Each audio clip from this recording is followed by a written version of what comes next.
Adafo anape bebe yedu ne ma Ommfa ho dwumedi no ma Ommfa ho wofan aka Western region deserves better. Western region deserves better.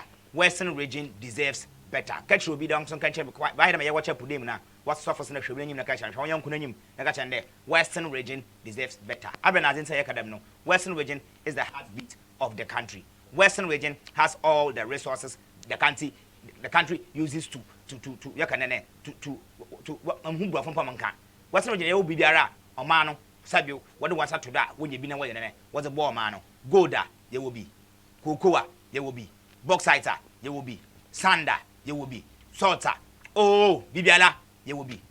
Western region deserves better. Good morning and I pay Ideas GA television aha ye mo Ommfa segment kojo ajamebeye kojo freestyle zina modema this part no fan na onima boy yerfo zikan odoma nkoma lampom na kwambeza wo nebusa afse kojo mensa na onima boy yerfo zikan na onima boy yerfo tada asam no awo nyemwa nempo na sabi asam no fama oida won sa oida ne okan wozi wonderful. Mami chiao the regional minister honorable Kwabi Ochidakun fantastic man michio mesne edwuma no eleye but still ekwanye de ne oda ho thank you.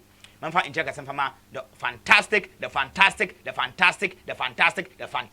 fantastic MC Kudo Akwa honorable MC of Efia Community Municipal Assembly fantastic man. Wo being skills no ye edwuma wo being skills o ye edwuma wo being skills o ye edwuma since yaran at the 4 projects na daba anenta na pemo bowa abado anape mo bowa abado na mansas menchia MP Joseph Kudo of Efia constituency or chede awo na wunua oye MC na wacha wo bom na lobbying skills no wele ne waze yaade edwuma no demse wo lobo ba sesele ekwan wa ho ekwan da kwan no edwuma no wo mbobi ba ta kwan no yede ne oda ho gwen ekwan no oda ho gwen ekwan no oda ho gwen nti wanhwe na wan yede ne wan say won close gaps no but MC awo menye wo ye rounds bi na mu hu no ejeje edwuma bi mu da man kofo bi to the Kingsburg finish it MC the people are working MC ko bi akwa ameme se the people are what working Messi which makwhwe Kingsburg Cocoa Villa Road no the guy is working a fantastic Kingsburg contractor Michio finishers with Kwesimi team filling station echiwo ikona ifena Zabu Zongo ikona ifena ofan Titanic na suta oyiri wo no them contractor one of my finishers you are also a fantastic construction company Kingsburg and finishers 1-2-1 na mabahwe nkafo no oye wafana asake zino Opomax mabaho mabahwe Opomax mabana mabahwe wo so wode no na ekona wo hye mo Lagos town wono won so mabana mabere mabahwe finishers is doing the fantastic job nti mabo wona abado ewe honorable MC mabo abado na brempo na otodo enum wasa aso na yegina na michio wa okwa michio na efima mun kasa kakra na meze bagwala wa afia na mabo ma mebodoro afia na afia aguzi wa ye nanwum na Efia constituency aguzi owo enenwum na aguzi we enenwum yen traffic ni na yen street light na on yedwuma na yen street light ni ala on yedwuma ye kebisa wana na yen kebisa wana won bisa da yen kebisa wana honorable Joseph Kudo man sama papa I salute you sir yen kebisa wana honorable Philip Akwa Efia electoral area assembly member yen kebisa wana and dara accident si won famfonyi no ntomodo and dara accident one share area breketeketo anumpo accident area breketeketo look at accident area breketekete e kanda ho anumpo ne yada apemi na yebako elections year yeleko Christmas nimu na ayekwato abai na enwode shule bei na street light in yedwumi traffic light in yedwumi ano so yebaka nden se enyimanyima na se enyime afia kakra takwade afia kakra na bopemu afia traffic lights na sa car no obi fidel be na se traffic in yedwuma masa na tele cross road niwa it is called heart beating oma akumetu oba ebi amaka de edwuma ne yele ye but akwan kase no yede ne oda ho atasa ekwan kase no yede oda ho nti won bo edwuma accident wo si oya Paul nipa na 4 we prepare nipa 4 we prepare kwa nti traffic light no mribisa nende mribisa honorable Philip Akwa ibinu mo se MP ye kwan menyim ma menyima inde ano ye MP ntse mabisa honorable Joseph Kudo manga sam papa nyu honorable sisi a traffic light no we case then eneda da mayi de sekane bi mu twam ho na be ni nala me hu na Michael Otu anye honorable Joseph Kudo nwunyina ho mfonyin no bi bobobobo street light no ye djuma na wode mfonyin no bo ho na ha wona adwen cha won den street light no ye djuma na obokum nyimpa na won wode mfonyin ko bo nte ye fa mfonyin ye light another wopada watch then it is abhorrent. No one will tell you, I've told you. Mam papa no one. Honorable Joseph Kujo na aspiring MP for Efia constituency oye Michael Otu of the NDC one be ni nara won gbe edwuma Veronica Bucket wa chebi Veronica Bucket so light Veronica Bucket won fan so light atma sa edwuma no edwuma no wole ye but kwanda won gbe kwan no won ye edwuma no me nyim powder street light na waka me journalist me kwan ko hwe mate nti na wo ye mpanyifo bi bisa ho no won chem nyim powder me kebisa na ye street light no won chem kwan na me kebisa na wo be ye edwuma no won ye edwuma no so won na wo ye mpanyifo so them hold one responsible into party members na yenso yel ko round na street light ni ye edwuma no street light ni ye edwuma no street light ni ye edwuma na sabi odu na fa car ye twema na car na onye ne pon na akometuru ba na obotum we kunyimpa na won so wo fo we na wotum wo de hammer na preg wo de ball ade no ho de ye fa street light and fa light no won adwen owo hin where is your mind? Western region deserves better. Western region deserves better. Western region deserves better. Western region deserves better. That is the first agenda. Street lighting on Yejuma. Traffic lighting on Yejuma. Yet the political paraphernalia are called bomb. Yenfa paraphernalia no find your light. Yen shan from Shekuma. Yato na say, God bless you all. Where is your mind? Agenda 2. Agenda number 2. Still number in check I say, Bezalma. Honorable Kudrakwa, Mr. Was a fantastic man. Our lobbying skills were fantastically, sumptuously dangerous. The man Honorable Joseph Kudu still, Makacho, Papa Yanas, yeah, Bobodam, Mam, Papa, your mamma, or your mamma, can you? Yes, BBI and Jim Bimon. Now, so no, Edmund Yellian, Mayama, or Mano, on Conin Momano, on Conin Yamano, on Conin, if you may a crabashe, if you may a crabashe, Astro Tefan war, you have been count, you made you on Codo, you made you on Codo. Honorable Joseph Kudu.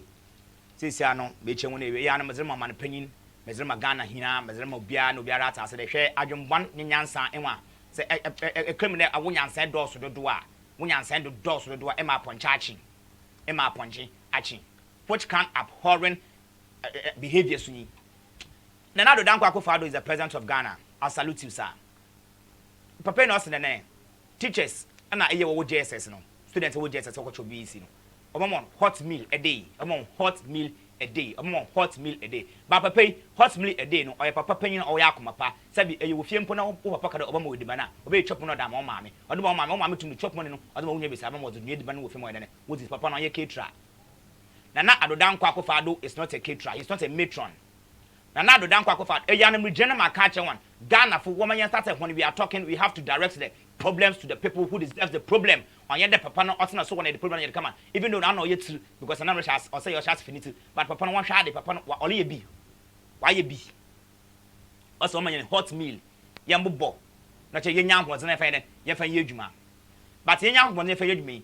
Na ma me Rebecca ontum nua emo no won kran. Mfa mba Western region mbeche. Atma sa. Ma me Rebecca Akufo-Addo ontum. The man Samira ba umia His Excellency and wife, Uncle to Mania and other brain water plaza into over patrons, you matrons, you caterers, water plaza from Haya, another Western region, and the Obiana was the Manamodamo.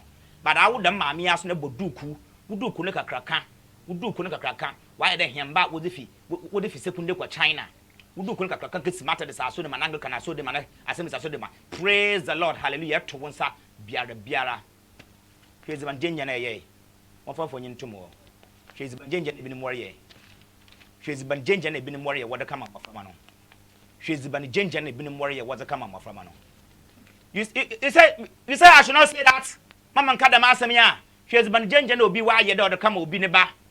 Because presents in that 1 year's ban of come up from her. What she has been in them not what the problem of presents. Presents 1 year the miss bania. You are a hypocrite.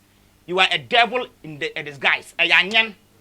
Anyan sunsum no show mu anyan sunsum no show mu ko so for do ontumon ko so for panyi ko buntwa ma won sado wo so de so for anyan sunsum le hom enyi bru sunsum le hom enyi bru bon sunsum le hom wontu ahwe dzibani bia wo zema school fu wo me no oye fine na dem ketra ko no anu ozibi onya dem ketra ko na owie ska ne bia onye na wa ye ban fine da kama ebinim na obi anyo na de fine or the telephone at home fine na by force so it's man in my money from obi no nwe why all these things you know the causes of these things do you know the causes of these things We have a caterer who can cook the food, but there is a woman who is a party affiliate. Your mommy be a party no or they were na bad because on him Frank am a party number power into other them man. Wa bro only money ya. Wa bread ba no ni munia. Obi so wa odi ba no ni munia, onimunia aboni be ye anyan sikazicious. The new part for them was not of sebelebe. Wabra boy ye. Where is your mind? Tisika wada rock kana atubi. Now why you den? Nesikan why you den? Nesikan why you den? Na kwanya damadi, akwanya damadi. San from you go obi mo one hwe. Na san kwanya damadi, akwanya damadi the one from mama wondi, one from mama from mama wondi. Where is your mind? Dem kofi na wosom nyame. Dem kofi na wosom nyame o. Dem kofi nara wosom nyame. That is the second agenda. I'm sure I'm putting my last agenda no because time in you were about most do. My last agenda in there now. Western region deserves better no. So your political campaign no. So your big manifesto. You miss or your agenda other Western region deserves better. In some of Western region, how I don't my Yansanka, or my Yansanka, Jendu Park, why basa, come and do it for us. Hinala, Western region deserves better. Western region minister, salute you, sir. One shana 1 year man. If you manage Wale ye bat a conquer Sibino than or Dahono, one shana loophole in the home. Regional Sports Council, once in a foam. CCR a Eco GFA, Crek or Cretum, Creku Mantainian for Creto Creku, Eco GFA, and a payer new story or rubber. What bay one what bay na said be one shadam bole gibiarano. Sika wedi 400 million Ghana cedis. 400 million Ghana cedis. 400 million Ghana cedis. Everybody is going to be you have a problem. And one Ghana people, you have a problem. Set your buttocks down. Start thinking about the country. You the country no we hear. Messi Efia constituency. Yan traffic lights now. What the party paniferians are. What do you want to tell us? What's the young for paniferians? You have party colors now about traffic lights no. You have your lights in black. One back and China. But Miss Manamana 0279 065 127. One from now one can chum. The Kuja traffic lights and see your pictures now about Bohono. NDC NPP colors about Bohon. I don't know one from your lights. Yeah, street lights be ala mo to be a pension as a means CCR or a check this way to traffic lights be here. Now as a BC Calumbo be Calumbo biaso. Calbialumbo and company for ya be mona one calbutu. Jesus did him. That was Jesus did him. Why? Look at the opening on Hanaka to Marshall. Why? Why? Why? Look at Mrs. Kudo stretch out from Time Enterprise was about before the next one year, yes, him a corner small. Nasa be able to tray. Over tray traffic lights also doing now, shim. I must traffic light street lights over doing now, shim. Since our street lights be like when you will be. Quano so dado papa quano. Man dad will be to my wife is seen this one so this hand daddy. That's a crossroad and that's fast. A day to my jump. Woo! But ever won't be a win now with foam. No street lights because Obialan will be. But when we do those things, to end with my information, nobody, nobody, not even my father, nobody should come and tell me that Obi Christian you be what we are saying, Obi house manyame. Nobody should tell me that Obi Alan so manyame or Ghana. Obi Bialan so manyame or Ghana. Don't tell me that. Never ever. Oh no, I will never end to convince him because behavior yet denizino.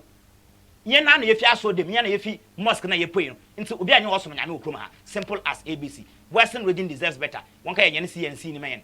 National Culture for and the National Center for Culture. One ka yen man. Na yen so fa archive of Western region. Obi ba Western region na the history of Western region that tell wo. On hina obata kra the first ni. On hina be ska do second ni. On hina be if sadam idea number 1 slima. Madam you will find free consultation. Free consultation. Western region deserves better. Man from